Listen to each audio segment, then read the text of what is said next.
നിങ്ങളുടെ വഴക്ക് കേൾക്കുമ്പോൾ ഞാനെന്തോ തെറ്റ് ചെയ്ത പോലെയാണല്ലോ. ഞാനിതിലെ ഏത് തെറ്റാ ചെയ്തേ? അവൾ ദേവന്റെ കാറിന്റെ ഫ്രണ്ട് സീറ്റിലേക്ക് ചാടിയിരുന്നു. വല്ല കുരങ്ങന്റെയും ജന്മാണോ നീ? ആ അതെ, കുരങ്ങന്റെ ജന്മമല്ല, കുരങ്ങന്റെ കൂടെ ജീവിച്ചുകൊണ്ടിരിക്കുന്നു. കുരങ്ങ എന്ന് വിളിക്കാതെ വിളിച്ചതുപോലെയായിരുന്നു ദേവന് തോന്നിയത്. ഇതേ സമയം ഗ്രാമത്തിൽ അനന്യയും ഗൗതമും. വൈകിട്ടുള്ള വെയിൽ കൊള്ളുന്നത് കുഞ്ഞിൻ്റെ ആരോഗ്യത്തിന് നല്ലതാണെന്ന് ലക്ഷ്മി ഇടയ്ക്കിടയ്ക്ക് അനന്യയോട് പറഞ്ഞു. ഒറ്റയ്ക്ക് വയലിലേക്ക് നടക്കാൻ പേടിയുള്ളതുകൊണ്ട് തന്നെ അവൾ ഗൗതമിനെയും കൂട്ടുവിളിച്ചു. എന്നാൽ അവളോടുള്ള ദേഷ്യവും വെറുപ്പും ഇതുവരെയും ഗൗതമിന് മാറിയിട്ടില്ല. ദേവന്റെ ഒറ്റ വാക്കിലാണ് അവളുടെ കൂടെ നിൽക്കുന്നത് തന്നെ. അച്ഛൻ്റെ വയലിലൂടെ നടക്കുമ്പോൾ ഇടയ്ക്കെപ്പോഴോ അനന്യ ഗൗതമിൻ്റെ കൈകൾ ചേർത്ത് പിടിച്ചു. ഇത് മനസ്സിലാക്കിയ ഗൗതം അവളുടെ കൈകൾ തട്ടിമാറ്റി. ഗൗതമിന് തന്നോട് ഇപ്പോഴും വെറുപ്പാണ് എന്ന് അനന്യയ്ക്ക് മനസ്സിലായി. അവൾ ഒന്നും സംഭവിക്കാത്തതുപോലെ ഇളം വെയിലുള്ള ഭാഗത്തേക്ക് നടന്നു. ഇതേ സമയം ഗൗതം ഒരു ആൽമര ചുവട്ടിൽ ഇവളെ എങ്ങനെ ഒഴിവാക്കും, എങ്ങനെ ദേവന്റെ കയ്യിൽ നിന്നും 50 ഏക്കർ തൻ്റെ കമ്പനിക്ക് ആവശ്യമായ കാര്യങ്ങളും നടത്തിയെടുക്കാം എന്നുള്ള ഗൂഢാലോചനയിലായിരുന്നു. വെയിൽ വയറിലേക്ക് നല്ലതുപോലെ തട്ടണം. ഒരു സാരിയായിരുന്നു അനന്യയുടെ വേഷം. ആരുമില്ലെന്ന് ഉറപ്പുവരുത്തി അവൾ സാരിയെ ഉയർത്തി. അവളുടെ വയറിലേക്ക് ഇളം ചൂട് അനുഭവപ്പെട്ടു തുടങ്ങി. ഈ സമയം അനക്കം നല്ലതുപോലെ അറിയാൻ കഴിയുന്നുണ്ടായിരുന്നു. വീട്ടിൽ നിന്നും പാടത്തേക്ക് ഉമ്മറത്ത് നിന്ന് നോക്കിയാൽ കാണാം, തൻ്റെ മകൾ സുരക്ഷിതമായ കൈകളിലല്ല ഉള്ളതെന്ന് മനസ്സിലായിട്ടാവണം നകുലൻ ഉമ്മറത്ത് തന്നെ ഇരിപ്പുണ്ടായിരുന്നു. മകളെയും മരുമകനെയും വീക്ഷിക്കുകയായിരുന്നു അദ്ദേഹം. അനന്യയുടെ കൈകൾ തട്ടിമാറ്റിയ ഗൗതമിനെ നകുലൻ കണ്ടിരുന്നു. ഇപ്പോഴും അവർ തമ്മിൽ വലിയ ചേർച്ചയിലല്ല എന്ന് നകുലന് മനസ്സിലായി. താൻ നന്ദിനിയോട് ചെയ്ത പാപത്തിന് ഫലമായി തൻ്റെ മകളാണ് അനുഭവിക്കുന്നത് എന്നോർത്ത് മിഴികൾ നിറഞ്ഞു. അടുക്കളയിൽ ഒരു സമാധാനവുമില്ലാതെ പണിയെടുക്കുകയായിരുന്നു ലക്ഷ്മി. മകളെക്കുറിച്ചുള്ള ചിന്തകൾ തന്നെയാണ് ലക്ഷ്മിയെയും വേട്ടയാടുന്നത്. അടുക്കളയിൽ നിന്നും പാടത്തേക്ക് നോട്ടമില്ല. അവൾ ചായ നന്ദിനിയോട് നോക്കാൻ ഏൽപ്പിച്ചുകൊണ്ട് ഉമ്മറത്തേക്ക് നടന്നു. അപ്പോഴാണ് ഉമ്മറത്ത് ചാരുകസേരയിൽ മകളെയും മരുമകനെയും വീക്ഷിച്ചുകൊണ്ട് നകുലൻ ഇരിക്കുന്നത് കണ്ടത്. ആഹാ, നിങ്ങൾ ഇവിടെ ഇരിക്കുകയാണോ? നിങ്ങൾ മക്കളെ നോക്കുകയാണല്ലേ? ലക്ഷ്മി ചിരിച്ചുകൊണ്ട് ചോദിച്ചു. അല്ല, ഞാനൊരു ശുദ്ധവായു കിട്ടാൻ വേണ്ടി. ലക്ഷ്മി ഒന്ന് ചിരിച്ചു. അവൾക്കറിയാമായിരുന്നു തൻ്റെ മകളെയും മരുമകനെയും നോക്കിയാണ് അദ്ദേഹം ഇരിക്കുന്നത് എന്ന്. ലക്ഷ്മിയും അവരെയൊന്ന് എത്തി നോക്കി. പെട്ടെന്നുള്ള നോട്ടത്തിൽ അവർ തമ്മിൽ യാതൊരു പ്രശ്നവും ഉള്ളതായി കാണില്ല. ലക്ഷ്മി അകത്തേക്ക് പോകാൻ നേരമാണ് നന്ദിനി ചായയുമായി പുറത്തേക്ക് വരുന്നത്. ചായക്കപ്പ് നന്ദിനി ലക്ഷ്മിയുടെ കയ്യിൽ നൽകി. അത് നകുലനുള്ള ചായയായിരുന്നു. നകുലൻ്റെ ഒരു കാര്യങ്ങളിലും നന്ദിനി ഇടപെടാറില്ല. ഇനിയും ചിലപ്പോൾ നകുലന് അസുഖം വല്ലതും വരുമോ എന്ന ഭയത്താലാണ് അവൾ അവിടെ നിൽക്കുന്നത് തന്നെ. അല്ലെങ്കിൽ തന്നെ മറ്റൊരു ഭാര്യയുള്ളപ്പോൾ എന്തിനാണ് മറ്റൊരു വിവാഹശേഷം ഭർത്താവിനെ ജീവിതത്തിലേക്ക്, അല്ലെങ്കിൽ ഭർത്താവിൻ്റെ മനസ്സിലേക്ക് മറ്റൊരു സ്ത്രീ കയറിക്കഴിഞ്ഞാൽ ആദ്യം ബന്ധം മരിച്ചു എന്നല്ലേ അർത്ഥം? നകുലനും അങ്ങനെ തന്നെയാണ്. എന്നാൽ ഈ കാലം അത്രയും അയാളെ അല്ലാതെ മറ്റാരെയും ഇതുവരെ നന്ദിനി മനസ്സിൽ പ്രതീക്ഷിച്ചിട്ടില്ല. ഇതേ സമയം ഗൗതം അനന്യയോടായി പറഞ്ഞു. ഇവിടെ വെയിലുണ്ട്, ഇങ്ങോട്ട് വന്നിരിക്കെ. വല്ലാതെ നിന്നാൽ കാലിൽ നീര് വരും. മനസ്സിൽ പോലും ചിന്തിക്കാത്ത കാര്യങ്ങളാണ് അവൻ്റെ നാവിൽ നിന്നും വീണത്. ഇത് കേട്ടതും ഗൗതമും അനന്യയും ഒരുപോലെ ഞെട്ടി. താൻ എന്താണ് പറഞ്ഞത് എന്ന ചിന്തയാണ് ഗൗതമിന്. തൻ്റെ ഗൗതം തന്നെയാണോ ഇങ്ങനെ പറഞ്ഞത് എന്ന ചിന്തയാണ് അനന്യയും. അവൾ പതിയെ നടന്ന് ഗൗതമിൻ്റെ അടുത്തേക്കിരുന്നു. വയറിൻ്റെ ഭാഗം നല്ല വ്യക്തമായി തന്നെ കാണാമായിരുന്നു. അവൾ കണ്ണുകൾ അടച്ച് ശ്വാസം മൂക്കിലൂടെ വലിച്ച് വായിലൂടെ പുറംതള്ളുകയായിരുന്നു. പെട്ടെന്നാണ് ഗൗതമിൻ്റെ നോട്ടം അവളെ ലക്ഷ്യമാക്കിയത്. അവളുടെ വയറ്റിലെ കുഞ്ഞിളക്കം അവനൊരു പുഞ്ചിരിയോടെ നോക്കിക്കണ്ടു. അവൻ്റെ കണ്ണുകൾ അവനെ നിയന്ത്രിക്കാൻ പറ്റുന്നുണ്ടായിരുന്നില്ല. അവളുടെ വയറ്റിൽ കുഞ്ഞിളകുന്നത് തന്നെയായിരുന്നു അവൻ്റെ കണ്ണുകൾ വീക്ഷിച്ചുകൊണ്ടിരുന്നത്. അവളോട് ചോദിക്കണമെന്ന് അവൻ്റെ നാവുകൾക്ക് തോന്നി. അനന്യ, ഗൗതം ശാന്തമായി വിളിച്ചു. അവൾ ഞെട്ടി അവനെയൊന്ന് നോക്കി. ഇത്രയും കാലമില്ലാത്ത ഒരു വിളിയാണ്. എന്താ ഗൗതം? അവളും വശ്യമായ സ്വരത്തിൽ അവനോട് ചോദിച്ചു. ഈ ഇളകുന്നത് എന്താ? അവളൊരു ചിരിയോടെ സാരി വയറിലേക്ക് മറച്ചിട്ടു. ഒരു കുഞ്ഞു കുട്ടിയുടെ ചോദ്യമായിരുന്നു അവനിൽ നിന്നും അവൾക്ക് കിട്ടിയത്. ഗൗതം, അത് കുഞ്ഞിൻ്റെ അനക്കമാണ്. അതിന് കുഞ്ഞനങ്ങാൻ തുടങ്ങിയോ? പിന്നെ 7 മാസം ആവാനായില്ലേ? ആണോ? എനിക്കറിയില്ല. ഗൗതം പറഞ്ഞുകൊണ്ട് വയറിലേക്ക് നോക്കി. പോകാം? അനന്യ ഗൗതമിനോട് ചോദിച്ചു. ആ, കഴിഞ്ഞെങ്കിൽ പോകാം. അവൾ എഴുന്നേറ്റ് മുന്നോട്ട് നടക്കുമ്പോഴായിരുന്നു വയലിലെ ചളിയിൽ ചവിട്ടി അവൾ വഴുതിയത്. പിന്നിലുള്ള ഗൗതം അത് കണ്ടതും ഒന്ന് ഞെട്ടി വേഗം തന്നെ അവളെ ഇരു കൈകളിലും കോർത്തു പിടിച്ചു.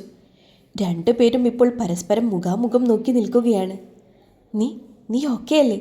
അവൻ്റെ ഹൃദയം വല്ലാതെ പിടച്ചുകൊണ്ടിരുന്നു. അവളും ഒന്ന് വീണിരുന്നെങ്കിൽ കഴിഞ്ഞു എന്ന് ആലോചിച്ച് പേടിച്ചു പോയി.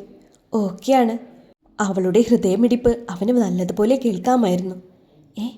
നീ ഇങ്ങനെ പേടിക്കല്ലേ? വേറെ വല്ല കുഴപ്പമുണ്ടോ? ഡോക്ടറെ അടുത്ത് പോണോ? ഇല്ല ഗൗതം, എനിക്ക് ഒരു കുഴപ്പവുമില്ല. ഗൗതം ചിരിച്ചുകൊണ്ട് അവളെ നോക്കി. അവിടെയെല്ലാം തെന്നിക്കിടക്കുകയാണ്, ശ്രദ്ധിച്ചു പോകണം. അവളൊരു ചെറു പുഞ്ചിരിയോടെ തലയാട്ടി. അവൾ ഫ്രണ്ടിൽ നടന്നു. തനിക്കെന്താ പറ്റിയത്? ഗൗതം അവൻ്റെ മനസ്സിനോട് തന്നെ ചോദിച്ചുകൊണ്ടിരുന്നു. അനന്യയോട് ആ പഴയ ഇഷ്ടം നിനക്ക് ഇപ്പോഴുമുണ്ടോ? ഉത്തരങ്ങളില്ലാത്ത ചോദ്യങ്ങളായിരുന്നു അവൻ അവനോട് തന്നെ ചോദിച്ചുകൊണ്ടിരുന്നത്. എന്തൊക്കെ പറഞ്ഞാലും അവളെ അത്രമേൽ സ്നേഹിച്ചതല്ലേ, പെട്ടെന്ന് മറക്കാൻ കഴിയില്ലല്ലോ. ഇവരുടെ പ്രവൃത്തിയെല്ലാം കണ്ട് നകുലൻ അവിടെ ഉമ്മറത്ത് തന്നെ ഉണ്ടായിരുന്നു. അയാളുടെ മനസ്സിൽ സംശയങ്ങൾ നിറഞ്ഞുകൊണ്ടിരുന്നു. വീട്ടിലേക്കുള്ള പാടത്തെ സ്റ്റെപ്പുകൾ കയറുമ്പോൾ ഗൗതം അനനിയെ താങ്ങി പിടിച്ചിരുന്നു. അവർ അടുത്തെത്തിയെന്ന് മനസ്സിലായതും നകുലൻ കണ്ണുകൾ അടച്ചു കിടന്നു. അച്ഛൻ ഉറക്കത്തിലാണെന്ന് തോന്നിയ ഇരുവരും അകത്തേക്ക് പോയി. അന്ന് രാത്രി ഗൗതമിന് എന്താണ് സംഭവിക്കുന്നത് എന്ന് ഗൗതമിന് തന്നെ മനസ്സിലാക്കാൻ പറ്റുന്നുണ്ടായിരുന്നില്ല. അവളോട് തൻ്റെ ഉള്ളിൽ ഉറങ്ങിക്കിടന്ന സ്നേഹം മുളപ്പൊട്ടി തുടങ്ങിയെന്ന് അവന് മനസ്സിലാക്കിയെടുത്തു. രാത്രി ബാംഗ്ലൂർ നഗരം ഏറെ തിരക്കിട്ട വഴികളായി മാറി. ജോലിക്ക് പോകുന്നവരും വീട്ടിലേക്ക് മടങ്ങുന്നവരും എല്ലാം കൊണ്ട് റോഡ് വലിയ തിരക്ക് തന്നെയാണ്. ഇതേ സമയം ദേവൻ്റെ കാർ ഒരു വലിയ പാതയിലേക്ക് വണ്ടി സൈഡ് ചെയ്തു. രാത്രിയായതുകൊണ്ട് തന്നെ ആ പാതയിലൂടെ ഒരുപാട് വണ്ടികൾ അങ്ങോട്ടും ഇങ്ങോട്ടും ചീറിപ്പായുന്നുണ്ടായിരുന്നു. അല്പനേരം പരസ്പരം ഒന്നും മിണ്ടാതെ രണ്ടുപേരും പുഴയിലേക്ക് നോക്കി നിന്നു. ദേവൻ്റെ ഉള്ളിൽ അന്ന് വൈകിട്ട് സംഭവിച്ച കാര്യങ്ങളായിരുന്നു. തൻ്റെ കമ്പനിയിൽ നകുൽ വർമ്മയുടെ കമ്പനിയിലെ ഫണ്ടിൻ്റെ ഫയൽ വന്നതുകൊണ്ട് മാത്രമാണ് ആ ഒരു കരാറിൽ നിന്നും നകുലനെ ഒഴിവാക്കാൻ കഴിഞ്ഞത്. ഇനിയും നകുൽ ഗൗരിയുടെ പിന്നാലെയുണ്ടാകും. അതില്ലാതാകണമെങ്കിൽ ആ എഗ്രിമെൻ്റ് എങ്ങനെയെങ്കിലും നകുലൻ്റെ കയ്യിൽ നിന്നും കൈക്കലാക്കണം. അല്ലെങ്കിൽ തന്നെ ഇവളുടെ അമ്മ എന്തൊരു മണ്ടിയാണ്. കുഞ്ഞിലെ തന്നെ മകളെ ആർക്കെങ്കിലും വിവാഹം കഴിക്കാമെന്ന് പറഞ്ഞ് ആരെങ്കിലും എഗ്രിമെൻ്റ് കൊടുക്കൂ. ദേവൻ എന്തോ വലിയ ചിന്തയിലാണെന്ന് മനസ്സിലായി ഗൗരി പതിയെ അവൻ്റെ അടുത്തേക്ക്. അവൾ തലയൊന്ന് അവൻ്റെ മുഖത്തേക്ക് ചേർത്ത് വെച്ചു. എന്തു പറ്റി? നിങ്ങൾ എന്താ ആലോചിക്കുന്നത്? അല്ല, നമ്മുടെ ലൈഫിൽ ഓരോ പ്രശ്നങ്ങൾ മാറ്റി മാറ്റി വരുമ്പോൾ വീണ്ടും പ്രശ്നങ്ങൾ ഉണ്ടായിക്കൊണ്ടിരിക്കും. ഇതിനൊരു അവസാനമില്ലേ എന്നാണ് ഞാൻ വിചാരിക്കുന്നത്. എന്നാൽ ഗൗരിക്ക് ദേവൻ എന്താണ് പറയുന്നത് എന്ന് മനസ്സിലായില്ല. നിങ്ങൾ എന്താ പറയുന്നത്? എനിക്കൊന്നും മനസ്സിലാവുന്നില്ല. എൻ്റെ പൊന്നു ഭാര്യയെ, നിനക്ക് മനസ്സിലാവുന്ന ഭാഷയിൽ ഞാൻ പറഞ്ഞു തരാം. നമ്മുടെ ജീവിതത്തിൽ നിന്ന് അനന്യയെ ഒഴിവാക്കാൻ നമ്മൾ ഒരുപാട് കഷ്ടപ്പെട്ടു. പിന്നെ ഗൗതം, ഇപ്പോൾ ദേ എങ്ങാണ്ടെന്ന് വന്ന ഒരു നകുൽ. സ്ട്രോങ് ആയ ഒരു എഗ്രിമെൻറ്റുമുണ്ട് പോരാത്തതിന്. ഞാൻ നിങ്ങളുടെ ഭാര്യയല്ലേ? ആ എഗ്രിമെൻറ്റ് അസാധു ആവില്ലേ അപ്പോൾ? അതൊക്കെ ശരിയാ, പക്ഷേ അവർ വല്ല കേസ് കൊടുത്താൽ നിന്റെ അമ്മ പോയി ജയിലിൽ കിടക്കും. ഗൗരി ഒരു ഞെട്ടലോടെ ദേവനെ നോക്കി. ഇനി എന്ത് ചെയ്യും? അവരുടെ വർമ്മ കമ്പനിയുടെ ഒരു ഫണ്ട് ഇഷ്യൂ കാരണം തുടർന്ന് കമ്പനി പ്രവർത്തിക്കാൻ അവർക്ക് ബുദ്ധിമുട്ടുണ്ട്. അതുകൊണ്ട് തന്നെ അവർക്കൊരു ഫണ്ട് വേണമെന്ന് പറഞ്ഞുകൊണ്ട് ഒരു ഫയൽ എൻ്റെ ഓഫീസിൽ വന്നിട്ടുണ്ട്. ഞാൻ ഫണ്ട് നൽകും, പക്ഷേ അതിനു പകരമായി ആ എഗ്രിമെൻറ്റ് കൈക്കലാക്കാൻ നോക്കും. അവളൊന്ന് ചിരിച്ചുകൊണ്ട് ദേവനെ കെട്ടിപ്പിടിച്ചു. പെട്ടെന്നാണ് ദേവിൻ്റെ ഫോൺ റിങ് ചെയ്തത്. ഓഫീസിലെ ഫിറോസ് ആയിരുന്നു അത്. ഹലോ, എന്താ ഫിറോസ്? സാർ, നമ്മൾ കോളേജിൽ പോയിട്ട് ഒരു ദൃശ്യയെ കണ്ടില്ലായിരുന്നു? ആ, കണ്ടിരുന്നു. അതിന്? സാർ, മറ്റന്നാളുള്ള നമ്മുടെ ഫാഷൻ പരിപാടിയിൽ ഋഷി സാർ ദൃശ്യയാണ് പ്രസൻറ്റ് ചെയ്യുന്നത്. എൻ്റെ ഫിറോസ്, നീ അവരുടെ കാര്യം നോക്കാതെ എനിക്കൊരു മോഡലിനെ കണ്ടെത്തി തരാൻ പറഞ്ഞിട്ട് എത്ര മാസങ്ങളായി? ഫിറോസിൻ്റെ മുഖം ആകെ ചുളുങ്ങി. ഇന്ന് രാത്രി 12 മണിക്ക് ഫോട്ടോ ഫോണിലേക്ക് വന്നില്ലെങ്കിൽ? ഏത് ഫോട്ടോ സാർ? ദേവൻ മുഷ്ടി ചുരുട്ടിക്കൊണ്ട് കണ്ണുകൾ അടച്ചു. എൻ്റെ ഫിറോസ്, മോഡലിൻ്റെ ഫോട്ടോ. ശരി സാർ, ശരി സാർ. ഫിറോസ് ഫോൺ കട്ട് ചെയ്തു. എൻ്റെ ഈശ്വര, ഇങ്ങേരെ ഏത് മോഡലിൻ്റെ ഫോട്ടോ ആണ് പറയുന്നത്? ദൃശ്യയുടേതാണോ? എന്നാൽ ദേവൻ പറഞ്ഞത് ദേവൻ്റെ കമ്പനിയിലെ മോഡലിൻ്റെ കാര്യമായിരുന്നു. ദേവൻ്റെ അനുയായികൾക്ക് ഇതുവരെ അങ്ങനെയൊരു മോഡലിനെ കണ്ടുപിടിക്കാൻ സാധിച്ചിട്ടില്ല. കൊണ്ടുവരുന്ന കുട്ടികളെയെല്ലാം എന്തെങ്കിലും കാര്യം പറഞ്ഞ് ദേവൻ തന്നെ ഒഴിവാക്കും. കാരണം ദേവൻ ആഗ്രഹിച്ചത് ഗൗരിയേക്കാൾ സുന്ദരിയായ ഒരു മോഡലിനെയായിരുന്നു. ദേവൻ്റെ ടെൻഷൻ ഗൗരിയെ വല്ലാതെയാക്കി. ഞാൻ വരുന്നതിന് മുൻപ് എന്ത് സന്തോഷത്തോടെ ജീവിച്ച വ്യക്തിയാണ്, ഇപ്പോൾ ആകെ പ്രശ്നങ്ങളാണല്ലോ. ഞാൻ സഹായിച്ചേ പറ്റൂ, ഗൗരി ചിന്തിച്ചു. അതെ. എന്താ? നിങ്ങൾ എങ്ങനെയുള്ള കുട്ടിയാണ് നോക്കുന്നത്? വാട്ട്? അല്ല, ഫാഷൻ ഷോയിൽ നമ്മുടെ കമ്പനി എങ്ങനെയുള്ള കുട്ടിയാണ് പ്രസൻറ്റ് ചെയ്യുന്നത് എന്ന്. ദേവൻ അവളെയൊന്ന് നോക്കി. ഒന്നുമില്ല. ചിരിച്ചുകൊണ്ട് ദേവൻ പറഞ്ഞു. നിങ്ങൾ പറ, ഞാൻ നോക്കട്ടെ. എൻ്റെ ഗൗരി, ഓഫീസ് ഒന്നടങ്കം നോക്കിയിട്ട് കിട്ടിയില്ല, അപ്പോഴാ നീ വാ, നമുക്ക് ഈ നിലാവെട്ടത്തിൽ അങ്ങനെ നടക്കാം. ദേവൻ ഗൗരിയുടെ തോളിൽ പിടിച്ചു നടന്നു. ഉള്ളിൽ ഒരുപാട് പ്രശ്നങ്ങളുണ്ടായിട്ടും എങ്ങനെ നിങ്ങൾക്ക് ഇങ്ങനെ ഹാപ്പിയായി സംസാരിക്കാൻ പറ്റുന്നു? ഗൗരി ആശ്ചര്യത്തോടെ ചോദിച്ചു. നീ കാരണമാണ്. ദേവൻ ഒന്നും ചിന്തിക്കാതെ പറഞ്ഞു. ഞാനോ? ആ അതെ. ഒരു സ്ട്രീറ്റ് ലൈറ്റിൻ്റെ താഴെ ഇരുവരും നിന്നു. ഗൗരി അവൾ അവനെ നോക്കി. I love you. അവൾ ദേവൻ്റെ നെഞ്ചിലേക്ക് ചാഞ്ഞു. അവർ കാറിൻ്റെ അടുത്ത് നിന്നും ഒരുപാട് അകലെയായിരുന്നു. കുറച്ചു മാറി ഒരു നൈറ്റ് തട്ടുകട ദേവൻ്റെ ശ്രദ്ധയിൽപ്പെട്ടു. ഗൗരി, നിനക്ക് ഓംലേറ്റ് വേണോ? അവൾ വേണമെന്ന അർത്ഥത്തിൽ തലയാട്ടി. എങ്കിൽ വാ. അല്ല, നീ ഇവിടെ നിൽക്ക്, ഇവിടെ നിന്ന് കഴിക്കാം, ഞാൻ വാങ്ങി വരാം. ദേവൻ അവളെ അവിടെ നിർത്തി അങ്ങോട്ടേക്ക് നടന്നു. ദേവൻ്റെ അവസ്ഥയിൽ അവൾക്ക് വല്ലാത്ത വിഷമമാണ് തോന്നിയത്. എത്ര സങ്കടം ഉള്ളിലുണ്ടായിട്ടും ഇങ്ങനെ നിങ്ങൾക്ക് ചിരിക്കാൻ പറ്റുന്നു? അറിയാതെ അവളുടെ കണ്ണുകൾ നിറഞ്ഞു. പെട്ടെന്നാണ് ഒരു വണ്ടി അവൾക്ക് മുന്നിൽ വന്നു നിന്നത്. രാത്രി വിജനമായി കിടക്കുന്ന വഴിയിൽ ഒറ്റയ്ക്കൊരു പെണ്ണിനെ കണ്ടാൽ ആരായാലും ഒന്ന് നിർത്തും. അതിൽ നിന്നും ഒരുത്തൻ ഇറങ്ങി. ഏയ്, എന്താ ഇവിടെ? അവൾ പതിയെ പിന്നിലേക്ക് നീങ്ങി. എന്നാൽ അവൻ അവൾക്ക് നേരെ വന്നു. ഏയ്, നീ ആരാ? അവൾ ചോദിച്ചു. ദേ, നിന്റെ റേറ്റ് എത്രയാ? കണ്ടാൽ നല്ല തറവാട്ടിലെ കുട്ടി. നൈറ്റ് ആണുങ്ങളെ വളയ്ക്കാനുള്ള നടത്തവും. കൊള്ളാടി മോളെ, വാ, വന്ന് കയറ്. എത്ര വേണമെന്ന് പറഞ്ഞാൽ മതി, തരാം. അവൻ സംസാരിക്കുമ്പോൾ അവൻ്റെ വായിൽ നിന്നും രൂക്ഷഗന്ധം അവളെ അസ്വസ്ഥമാക്കി. പെട്ടെന്നാണ് അവൻ ഗൗരിയുടെ കയ്യിൽ കയറി പിടിച്ചത്. വാ മോളെ. വിടടാ, വിട്. അവൾ അവൻ്റെ കയ്യിൽ നിന്നും കൈപിടിച്ച് വലിച്ചുകൊണ്ട് പറഞ്ഞു.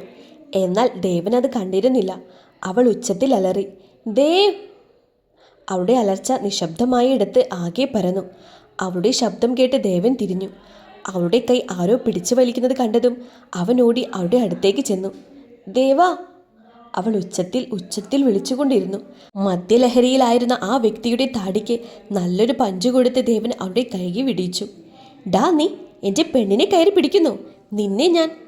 ദേഷ്യം സഹിക്കാൻ വയ്യാതെ ദേവൻ അവനെ വാരിയെടുത്ത് പാലത്തിൻ്റെ മുകളിൽ നിന്നും വെള്ളത്തിലേക്ക് എടുത്തിട്ടു. ഇത് കണ്ടതും കാറിലുണ്ടായിരുന്ന എല്ലാവരും ചേർന്ന് പുറത്തേക്കിറങ്ങി. ഗൗരി ദേവൻ്റെ പിന്നിൽ ഒളിച്ചു. അപ്പോഴാണ് കൂട്ടത്തിൽ തൻ്റെ ഓഫീസിൽ വർക്ക് ചെയ്യുന്ന നിഖിലുള്ളതായി ദേവൻ കണ്ടത്. നിഖിൽ, നീ? ദേവൻ ദേഷ്യത്തിൽ ചോദിച്ചു. സാർ, നിങ്ങൾ? എല്ലാവരും നിഖിലിനെയും ദേവനെയും മാറി മാറി നോക്കി. ഓഫീസ് വർക്ക് ചെയ്ത് പൂർത്തിയാക്കാതെ രാത്രി പെൺകുട്ടികളെ ശല്യം ചെയ്ത് നടക്കുകയാണല്ലേ നിന്റെ പണി? ദേവൻ നിഖിലിൻ്റെ അടുത്തേക്ക് നടന്നെടുത്തു. മറ്റന്നാൾ ഓഫീസിൽ ഒരു വലിയ കാര്യം നടക്കാൻ പോവുകയാണ്. അതെന്താണെന്ന് അറിഞ്ഞോ നീ? ഇതുവരെ ഒരു മോഡലിനെ കിട്ടിയിട്ടില്ല. ഓഫീസ് ഒന്നടങ്കം അത് അന്വേഷിക്കുമ്പോൾ നീ ഇവിടെ. നിഖിലിൻ്റെ കോളറിൽ കുത്തിപ്പിടിച്ചുകൊണ്ട് ദേവൻ ദേഷ്യപ്പെട്ടു. സാർ, നിനക്ക് ഇന്ന് മാത്രം ഞാൻ ടൈം തരും. ഒരു മോഡലിനെ കണ്ടുപിടിച്ചാൽ നാളെ മുതൽ നിനക്ക് ജോലിക്ക് വരാം, അല്ലെങ്കിൽ നിർത്തിപ്പോണം. നിഖിൽ ഒരു സാധാരണ കുടുംബത്തിലെ ആളാണ്. നിഖിലിൻ്റെ കുടുംബം ആ കമ്പനി ഉള്ളത് കൊണ്ട് മാത്രമാണ് ജീവിച്ചു പോകുന്നത്. ഇതുകൂടെ ഇല്ലെങ്കിൽ പിന്നെ ജീവിച്ചിരുന്നിട്ട് കാര്യമില്ല. തൻ്റെ വിവാഹം അടുത്തു വരികയാണ്. കമ്പനിയിൽ നിന്നും പുറത്താക്കിയാൽ ഇനി മറ്റൊരു കമ്പനിയിൽ കയറാൻ പറ്റാൻ ബുദ്ധിമുട്ടാകും. പോരാത്തതിന് സാലറി ഇവിടെ കിട്ടുന്നത് പോലെ കിട്ടുകയുമില്ല. സോറി സാർ, ഞങ്ങൾ അറിയാതെ. നിഖിൽ ക്ഷമാപണം പോലെ പറഞ്ഞു നിർത്തി. പോവാ നോക്ക്. സാർ, അവൻ. നിഖിൽ വെള്ളത്തിലേക്ക് നോക്കി പറഞ്ഞു. അധികം ആഴമില്ല, ഉണ്ടെങ്കിൽ തന്നെ നീന്തി രക്ഷപ്പെട്ടോളും. അല്ലെങ്കിൽ 3 ദിവസം കഴിഞ്ഞാൽ എവിടെയെങ്കിലും വെച്ച് കിട്ടും. ഒരു കൂസലുമില്ലാതെ ദേവൻ പറഞ്ഞു. എല്ലാവരും അത് കേട്ട് ഞെട്ടി. എന്നാൽ വെള്ളത്തിൽ വീണവൻ നീന്തി കര കയറിയിരുന്നു. സാർ, ഈ പെൺകുട്ടി? നിഖിൽ ചോദിച്ചു. എൻ്റെ വൈഫാണ് സാർ. ഒരു ഞെട്ടലോടെ നിഖിൽ ചോദിച്ചു. യെസ്. ഇനി എല്ലായിടത്തും കുട്ടി ആഘോഷിക്കേണ്ട, ദേവൻ കട്ടായം എന്നതുപോലെ പറഞ്ഞു. ഇല്ല സാർ.